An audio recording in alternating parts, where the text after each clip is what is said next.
distant. Let me start with self-introduction. My name is Takuma Yoshida. I have recently finished my PhD in University of Maryland under the guidance of Eugenia and Steve. Today's talk will be an overview of my PhD project. I'm giving a talk today because I'm returning to Japan, and where I work for Climate Prediction Division of Japan Meteorological Agency, or JMA. I'm not very sure, but I heard that I will continue working on ocean or atmosphere-ocean coupled data assimilation project. So please feel free to contact me at this email address. So let's start with the background of the problem. We have observations of multiple subsystems of the Earth, like atmosphere observed with balloons, satellite, and ocean observed with ship and satellite, and so on. We also have access to physical laws in a form of numerical model, which couples atmosphere, ocean, biosphere, cryosphere, and so on. In strongly coupled data assimilation, we try to combine these observations with the numerical coupled model in the form of background, so that we can estimate the most accurate and consistent state of the coupled Earth system. For data assimilation, we use ensemble common filter. In ensemble common filter, we estimate the background, which is shown in black, by ensemble forecast with some uncertainty. We combine that background with the observation, which is shown in green, which also have some uncertainties. By combining these uncertain informations, we can obtain less uncertain analysis, which is shown in blue. Since ensemble forecast can estimate the background error covariance between variables, we can constrain observed quantity. So the other keyword of my project is covariance localization. That without localization, here the observation impact or influence of the observation reaches all over the globe, including faraway location, which is shown in shading. This distant inference often degrades the analysis. By localizing the analysis, we limit the influence of the observation to its neighborhood, and by doing so, we can often improve the analysis. For localization, we usually use the distance between the analysis variable and the observation. However, we can also think of localization based on the type of variable. That is called variable localization, studied by Han et al., which is another UMD student. They have localized the analysis depending on the observation type and analysis variable type. For example, by not assimilating CO2 observations into thermodynamical variables such as humidity, they can improve the analysis accuracy in experiments with dynamics carbon-coupled model. Then the next question is, how can we optimize localization for coupled Earth system model with growing complexity? We may use physical intuitions as Han et al. Did. Their approach is based on consideration that the CO2 concentration and humidity should not be so relevant to each other in the timescale of data assimilation. So for case of atmosphere-ocean coupled DA, we can imagine that the temperature of the atmosphere and the ocean are relevant to each other. But we may imagine that salinity and surface pressure are not so relevant. What we want is a metric of relevance between each analysis variable and observation. I try to study localization and strongly coupled DA together because there is some common problem. When we localize the analysis, we assimilate only select observations to each analysis variable. For example, observations within 2,000 kilometers. On the other hand, one aspect of strongly coupled DA is that we assimilate more comprehensive observations to each analysis variable, such as atmospheric observations assimilated into the oceanic analysis, as well as oceanic observations. So the common problem is what kind of observations are most relevant to each variable's analysis. In other words, how can we prioritize each observation? And when is the strongly coupled DA most beneficial? The importance of localization for strongly coupled DA is increasingly recognized. The figure is from Travis Slukar's PhD thesis last year that these figures are showing relative root mean squared error of background comparing strongly coupled DA and weakly coupled DA for ocean temperature. They have shown by simulating atmospheric observations directly into the ocean, they can improve the surface analysis, especially in the tropics, and also the reservoir layer in a higher latitude. However, by simulating atmospheric observations, they degrade the analysis in a deeper layer.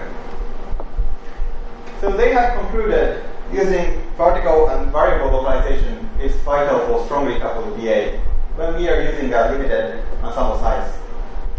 So they have suggested assimilating atmospheric observations only to the mixed layer, for example. So we have done this introduction, and I will talk about three main parts of my project. One is correlation cutoff method and experiment with a 9-variable coupled model. And the second is localization modeling with neural networks and experiment with global atmosphere ocean coupled model. And third, I will report a sudden and major change of dynamics found in coupled chaotic systems. And I will summarize my talk. Let's start with the first part, the correlation cutoff method and experiment with a 9-variable coupled model. When we assimilate each observation sequentially in an ideal common filter, the reduction of analysis error variance is a product of two terms. One is the relative accuracy of the observation to the background, and the second is squared background error relation between the analysis variable and observable. Basically, the first term determines how the uncertainty is reduced in the observation space, and the second term determines how the information is propagated from the observation space to the analysis or model space. So we have proposed the correlation cutoff method where we assimilate only observations whose background error is on average strongly correlated with the analysis variable's background error. To test the method, we are using a 9-variable model of Pena and Kame 2004. This model couples 3 chaotic Lorentz systems with different time scales. One is slow ocean, one is fast tropical atmosphere, and the other is fast extratropical atmosphere. The ocean and tropical atmosphere are tightly interacting, and tropical atmosphere and the extratropical atmosphere are loosely interacting with each other. Although it is an extremely simple model, it shows realistic coupled oscillation like El Niño's oscillation in its ocean and tropical atmospheric parts. What we do is to obtain offline error statistics. We first run an ensemble common filter DA cycle in any form. Then from that DA cycle, we calculate background ensemble correlation for each pair of model variables and time. And we aggregate the statistics in temporal dimension. By doing so, we can obtain error statistics like this, where we can find strong background error correlations only within each subsystem or the diagonal logs of this matrix, and between the tropical atmosphere and the ocean. So using this statistics, we can make a guided decision of localization that we assimilate the observations of the extratropical atmosphere only to the extratropical atmosphere, and we assimilate the observations from tropical atmosphere and the ocean mutually to the tropical atmosphere and the ocean. We have compared 4 other localization structures. Most straightforward is standard strongly coupled DA without localization, that we assimilate all the observations to all the analysis variables. The other extreme is weakly coupled DA, where each of these 3 subsystems is individually analyzed. We have also tested 2 other localizations. Here is our experimental settings. We simulate sparse and noisy observations from a nature run of that model. And we use local ensemble transform Kalman filter or the LTKF to assimilate those observations. We choose ensemble size 4, 6, or 10, considering the model size and also the known error growing structure of that model. We use adaptive inflation to counteract the underestimated ensemble spread, and also we apply 5 different localizations explained in the previous slide. Here we are showing the analysis mean squared error of each experiment. Different panel is showing experiments from 4 ensemble members, 6 ensemble members, and 10 ensemble members. Each panel is showing error for extratropical atmosphere, tropical atmosphere, and the ocean separately. Different shading are showing different localization. First, we notice that our localization with the correlation cutoff method, which is shown in gray, achieved smallest error in essentially all experimental settings and components. We can also notice that standard strongly coupled DA paired with white has larger error than weakly coupled DA paired with crosses when the ensemble size is insufficient. When we have access to plenty of ensemble members, the standard strongly coupled DA, the white, is one of the best configurations. So this is the conclusion of the first part. First, the mean squared ensemble correlation helps to estimate the relevance between each analysis variable and observation. So we can selectively couple the analysis only where the background errors are well correlated, which this is named as the correlation cutoff method. We have tested the correlation cutoff method using a 9-variable coupled model and achieved better analysis accuracy than both weakly coupled and standard strongly coupled DA, especially for limited ensemble sizes. Let's go to the second part, localization modeling with neural networks. Here, we use a neural network to realize the correlation cutoff method explained in the first part into a global atmosphere-ocean coupled model. When we defer to localization in observation space in general, that is some multivariate function from the attributes of analysis variable and attributes of observable. That can include the latitude, longitude, altitude of the analysis variable, as well as analysis variable type when we are considering the variable localization. Similarly, the attributes of the observable can include latitude, longitude, width, altitude, and the observation type. The localization weight is a scalar, usually between 0 and 1. Using the concept of correlation cutoff method explained in the previous part, we can rewrite this multivariate localization function as a composite of 2 functions. One is a nonlinear regression relationship between these attributes to the mean squared background error correlation between these 2 quantities. The second is a non-decreasing function, which we call a cutoff function. The second part is now an invariant function and much easier to specify. And the first part, it can be done with any nonlinear regression method, but this can be done with neural networks most generically, and we can use data sampled from sample BA to train the neural networks. I will show the capabilities of neural networks first, and then data assimilation experiments as a whole. So first, to demonstrate the abilities of neural networks, we use toy correlation functions. They are named isotropic, cosine, sine, and cross.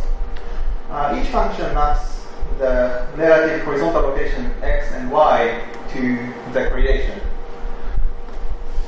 All of these functions are inspired by the multivariate error correlations of mid-latitude atmosphere and the geostrophy. For example, the sine function here looks like the error correlation between the meridional wind and geopotential. This is showing the regression to these correlation functions using noisy training data and minimal neural networks.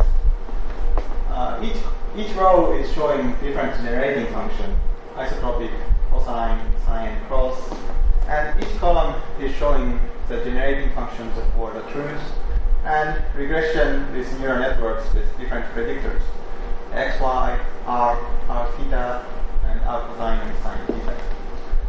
The superimposed numbers here are the RMS regression error to an independent variation dataset.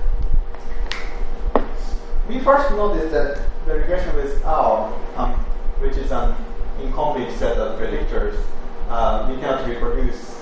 Obviously, we cannot reproduce the radially asymmetric structures. But otherwise, the regression by neural networks is pretty successful.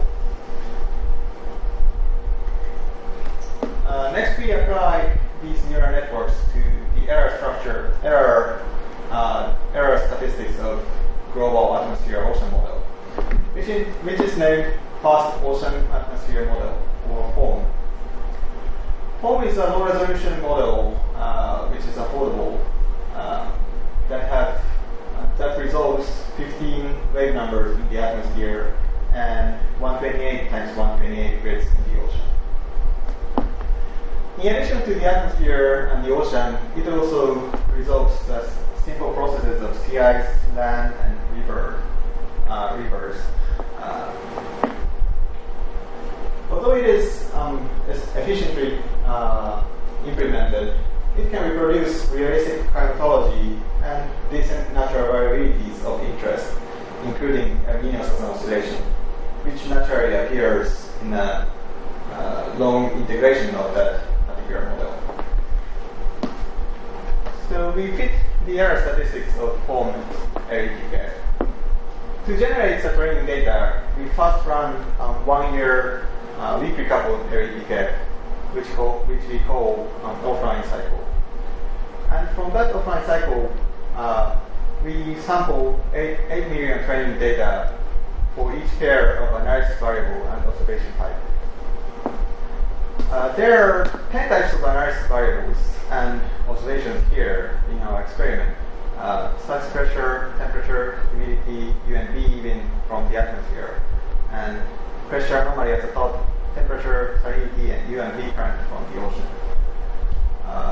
In our experiment, the model variables are directly observed, but it can also incorporate radiance, for example.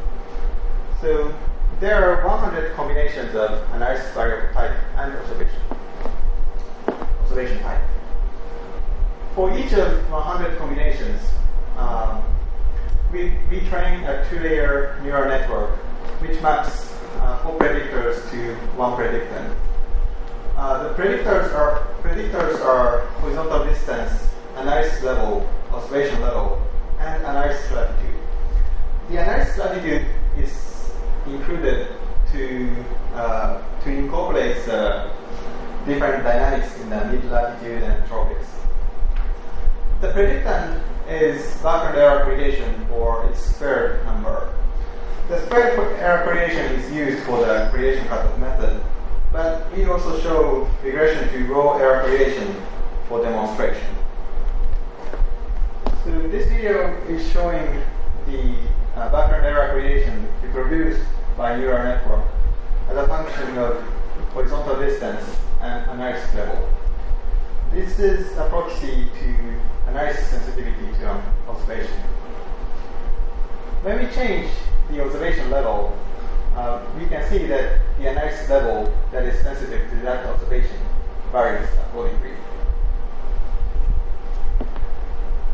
We can also reproduce latitudinal dependency of error correlation, which we are now showing the internal error correlation of U-wind of the atmosphere. In higher altitude, the vertical wind error correlation is stronger than in the tropics. Next, we will show the error correlation between the atmosphere and the ocean. It is showing the subsurface meridional current at the top is sensitive to the surface zonal wind observation with opposite sign in each hemisphere. That can be explained by linearized Ekman layer dynamics. Similarly, the regression to squared or unsigned error correlation can be done with neural network that is directly used for localization. So coming back to this figure, we have so far discussed the nonlinear regression here with neural networks. With some consideration, we chose the cutoff function, piecewise quadratic cutoff function shown here. And we will see the data assimilation experiments. So for the data assimilation cycle experiments or observation system simulation experiment, we simulate observation networks shown here and assimilate it using 64-member strongly coupled local ensemble transform Kalman filter. We prepare two experiments. One is cutoff experiment and the other is control. The cutoff experiment uses the correlation cutoff method as explained in the previous slide. For computational reasons, we don't assimilate any observations beyond 3,000 kilometers or 16 levels away. For the control experiment,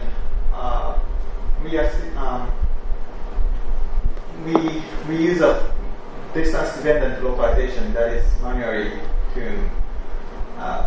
Since the atmosphere and the ocean uses different horizontal localization scale, that these localization functions are combined in a particular way between the atmosphere and the ocean. So the experiment is conducted for 1 model year, and the first 30 days are omitted from the evaluation. This is showing the analysis and background root mean square error of two experiments. The black lines are showing the control experiment, and the red lines are showing our cutoff experiment. The solid lines are showing the 24-hour forecast or the background, and the dotted line are the analysis error compared to the non-truths of OC. We first noticed that the atmosphere for temperature, humidity, and U and V wind, we have achieved smaller error almost everywhere and for any variables. However, in the ocean, especially for the deeper unobserved layers, the analysis and background has larger error than the control. So the comparison from control and cutoff experiments, the cutoff experiment is consistently better than the control in the atmosphere. This means if the training data is accurate enough, the correlation cutoff method works as expected. In the ocean, especially in the deeper ocean, the cutoff experiment is worse than control. We have conjectured that the 1-year offline experiment, which is used for the training of neural network, is not long enough for deep ocean to provide sufficiently independent samples. we have made two additional tunings. First is to turn off the ocean analysis below 2000 meters, which is unobserved. And the second is to halve the localization weights to the ocean analysis variable to further decrease the impact of observations. The tuned experiment is named cutoff tuned experiment. The cutoff tuned experiment is shown in blue, and we can see that the tuning has almost no impact onto the atmosphere, which is blue and red lines almost overlapping. And for the ocean, now the blue line is at least comparable to control the black line. And there are some improvements near the surface compared to the black control. This is showing the geographical distribution of background or 24-hour error, relative errors, root mean square error of cutoff tuned experiment minus control experiment. For the atmosphere, we have achieved improvements almost everywhere, and especially the improvement is stronger in the tropics. The largest improvement in the tropics is considered to be a result of improved variable localization. That in the tropics, the wind and mass fields are almost independent to each other. So the appropriate localization between the mass and wind fields should improve the analysis of the atmosphere in the tropics. On the other hand, the control experiment assimilates the wind and mass observations without distinction to mass and wind field. For the ocean, we have achieved smaller error in the UMD current at the surface, but there are slight deviation of sea surface temperature in the southern ocean, which needs further investigation. So here is the conclusion of the second part, localization modeling with neural networks. We have shown the correlation cutoff method works well in global atmosphere ocean PA. We have employed neural networks as a generic tool of nonlinear regression.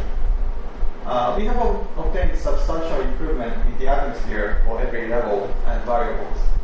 And largest improvement is found in the tropics, where variable localization between mass and wind fields should be important.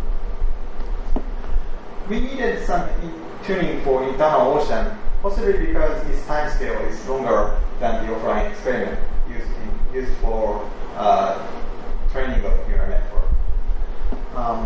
Fortunately, the evaluation of neural networks takes no more than 10% of the analysis time. However, there is some indirect increase of computation inherent to variable localization. Although I haven't explained it today, but we have also shown mathematical validity of the method. Here are future directions of the correlation cutoff method. Obviously, we need better understanding of ocean error and its representation.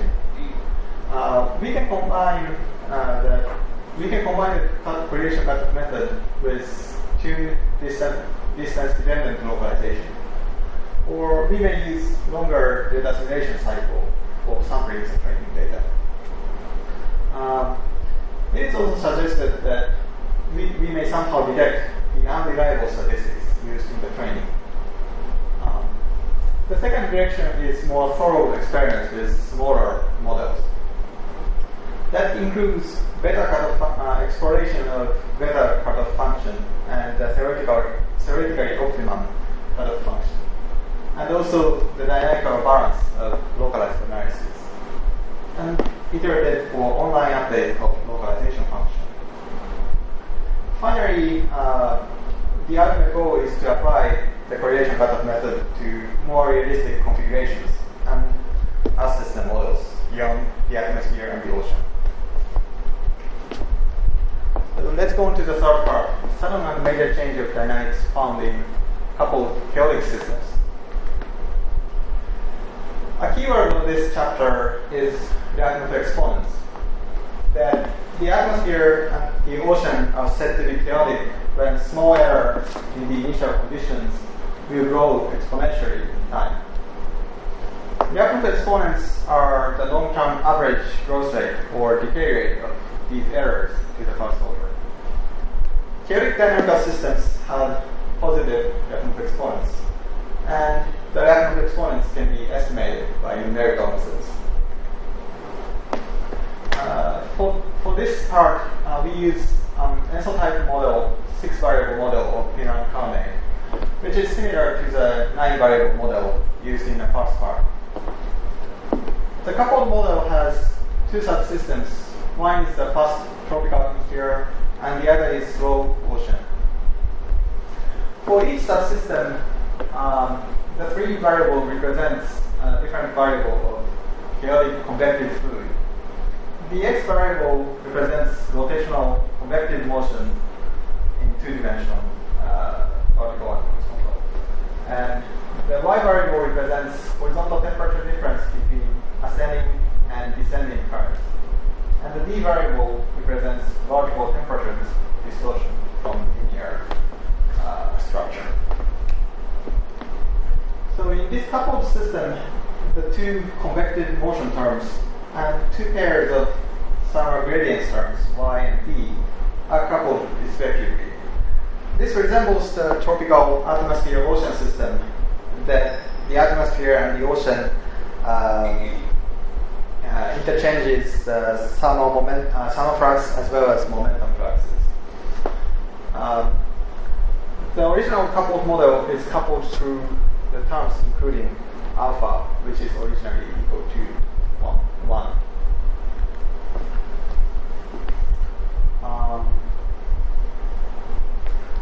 When the model is decoupled completely by setting alpha equals to 0.0, there are 2 independent subsystems running in parallel. So we can associate each of the 6 exponents to either atmosphere or the ocean. The atmosphere has 1 positive, 1 0, and 1 negative exponent. And the ocean similarly has 1 positive, 1 0, and 1 negative exponent. On the other hand, in coupled limit with alpha equals to 1.0, the model's 6 exponents are like this: 1 positive, 1 0, and 4 negative. Our question is, can we associate each of these 6 exponents to the atmosphere or the ocean by examining a series of models with different coupling strengths? The answer is no. We cannot keep track of the reactant exponents even if we continuously change the coupling strengths. These figures are showing reactant exponent for different coupling strengths estimated by numerical method. The figure on the bottom is magnifying the first 5 exponents here. We first notice that there is a sudden change of reactant spectrum at alpha close to 0.22. Going from left to right, we notice that first the largest positive exponent originating from the tropical atmosphere suddenly disappears, and another near zero mode appears at the same time. With alpha less than this threshold, the model is qualitatively similar to the uncoupled model, which has reactant exponent continuously changing from the uncoupled model with alpha equals to 0, and there are 2 neutral exponents, yellow and green, corresponding to the temporal translation of each subsystem. With alpha larger than 0.22, or the threshold, the model behaves as if it is an integrated chaotic system. It only has 1 single neutral exponent corresponding to the global temporal translation. This is showing other characteristics of the attractor before and after the critical coupling strengths. The figure on the top is showing the two-dimensional projections of six-dimensional attractor for each pair of variables. Especially the lower left quadrant, the 9 panels are showing the mutual relationship between the tropical atmosphere and the ocean. When alpha is equal to 0.0, the cross relationship between the atmosphere and the ocean are almost independent with no structure. When we increase alpha slightly below the threshold, the almost independent relationship remains almost intact. However, when we increase alpha further beyond the threshold, the cross relationship suddenly becomes tightly structured, and this is now qualitatively similar to the fully coupled model with alpha equals to 1.0. The figure on the bottom is showing the sample time series of the model's 6 variables, first tropical atmosphere and the ocean.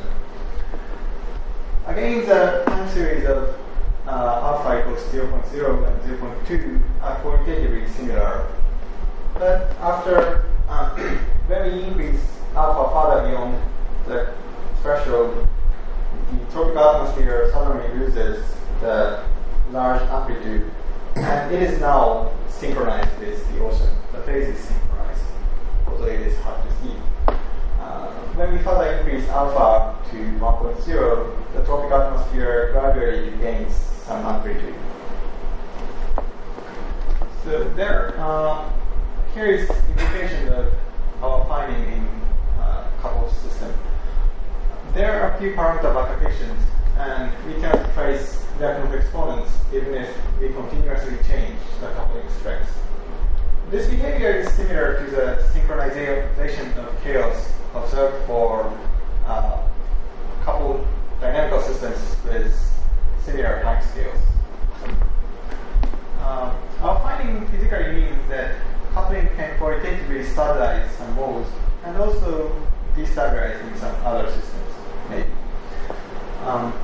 First, one implication is possibilities for regime changes. For example, the momentum coupling of mixed and boundary layers of the atmosphere and the ocean will depend on the vertical stratification of each fluid. So in some regime, they are tightly coupled with each other as if it is a single integrated system. And in other regime, they may be almost independent to each other. And the second implication is the difficulty of parameter estimation, that the discontinuous relationship between parameter and observed quantity may render the parameter estimation difficult. The third implication is we may misrepresent the uncertainty of coupled state estimate severely, even with slightly misspecified model parameters. So let's summarize my talk. In my first part, we have introduced the correlation pattern method and tested it with experiments with 9 variable coupled model. We have obtained the metric of relevance between analysis variables and observations. We have shown our correlation pattern method improves the analysis of coupled 9 variable model. In the second part, we have extended the correlation pattern method using neural networks for global atmosphere-ocean model.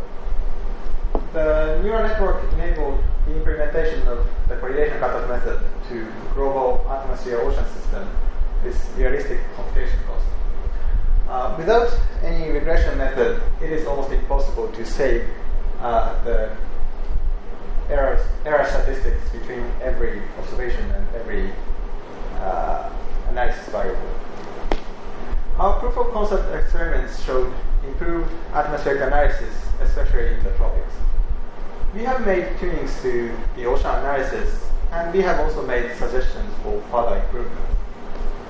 In the third part, we have reported sudden and major change of dynamics found in coupled chaotic systems. Here, the dynamics of coupled model can discontinuously depend on the coupling strength. and there are implications for uncertainty estimate, regime change, and parameter estimation. Here are future directions of coupled DA in general. We have planned to apply the correlation cutoff method to strongly coupled CFS LETF system, which is a more realistic model and assimilates real observation. In collaboration with Sylvania, Travis, and other UMD students. The second direction is error growth of coupled system should be more thoroughly examined. That may, for example, the resolution dependencies of error growth and stability of coupled or non-coupled DA cycles. We have partially tackled this forward dynamics problem in another collaborative work, which is recently published in collaboration with Steve and other UMD students. Finally, the data assimilation does not only improve the state estimate, but also enables the detection and correction of model error and estimation of observation impact on forecast. So the coupled DA will provide these byproducts for coupled predictions. I appreciate that many people